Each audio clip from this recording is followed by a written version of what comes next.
Hi everyone. In this video, I'm going to walk you through how to process a GSA multiple award schedule mass modification, also known as the solicitation refresh mod or various other minor things. The purpose of this mass mod, whenever there's an update to this mass solicitation, usually due to changes in the FAR or where they're adding or deleting or changing clauses, GSA issues a mass mod to ensure all contract holders under the GSA mass are complying with the most recent terms and conditions of the FAR and also the GSAR, which is the GSA FAR clauses.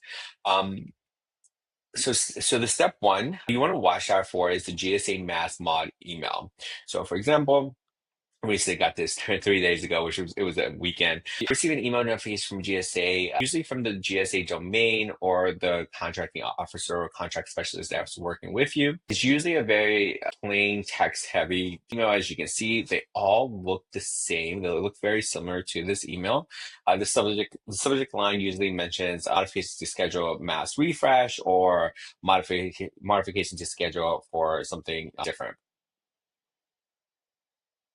The step two is you want to click this link, the MTMS Fast, which will take you to the GSA portal for the mass mod. So here it is right here. Go ahead and log in. I'm already logged in from previous contracts, but you're gonna log in and then you're only gonna have to see your contract because I'm a consultant. I have various companies listed under my email address. So I'm gonna go to the one that's pertaining to the email. I help manage GSA schedules for companies. As you can see, this is the mass mod for this GSA contract. Uh, we'll go ahead and say proceed with modification. You can review the overview of the pages. So it's just going to take you through some overviews. I always tell clients just continue to hit the blue button until you get to the end. It's going to give you an overview of what this mass mod is for. As I said, there are different types of mass mods. Usually the clause changes and updates. Nothing significant, but we have had significant mass mods in the past, such as the OLM mass mod, the consolidation mass mod, things like that. But they usually happen like once every year. So here's going to take you to your FAQ of why they're doing this mass mod.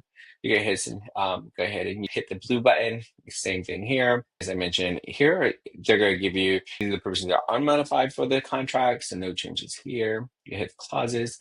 All right, so these are the ones that are modified, but there's another list, so you're gonna see it. So continue, hit the blue button, scroll down, hit the blue button. For e-verify, you're gonna hit accept. I don't believe you can do unaccept, but go ahead and hit accept. Usually that's by DLL, I believe you have to hit that. And then also, so here it is. It's gonna ask you to take an exception for it. The answer is no, unless you have to take an exception for something. Usually don't suggest it unless you have I would say get legal representation, just because in my experience, GSA usually doesn't take very too kindly to exceptions of clauses. They usually deny or reject it or tell you get off the GSA schedule. So I'm gonna select all remaining clauses, hit accept, right? And I'm gonna hit continue. All right. So here you're gonna see where you can sign off. I'm just gonna put the company's name. Give me 1 second. This is the companies I'm working with right now. I'm gonna put my title, which is authorized negotiator. For you, it might be different. It might be president, CEO, business capture, VP, whatever your title is. The reason why I put authorized negotiator is because that's how I'm listed on their contract. I'm going to go ahead and put my name. All right. I'm gonna hit authorized negotiator. You would probably list it if you work for the company, you probably list the contact for contract administration. So you'll probably list that one too. I'm not listed as a contract administrator for this contract. I'm just listed as an authorized negotiator. So I would just hit contact for contract administration. And then I would hit accept this modification. Oh no, I got an error. So let me see what happened here.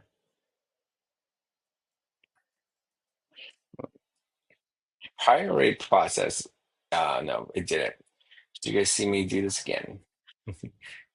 Like I said, you just hit continue. The the GSA platform is a little finicky, so I was just do it again. So as you can see, I usually can do these within like 5 minutes. So the minute you get them, I would just go ahead and do it and just complete them the minute you get the email. That way you don't forget. GSA sometimes if you don't respond within a certain amount of time, the CLCS will reach out and say, hey, please approve this modification. So I would try to avoid that as much as possible because they do when they do the audit, the GSA audit, they'll list out the modifications you didn't you approved late, and so you want to be cautious of that. So right here is this I got the confirmation that it's done, and then you're pretty much done. It's like I said, I always tell clients don't overthink these mass mods unless there's something substantial in the overview. Just walk through the steps, accept the clauses, and keep your contract in compliance. If you have any questions, feel free to reach out. That's it.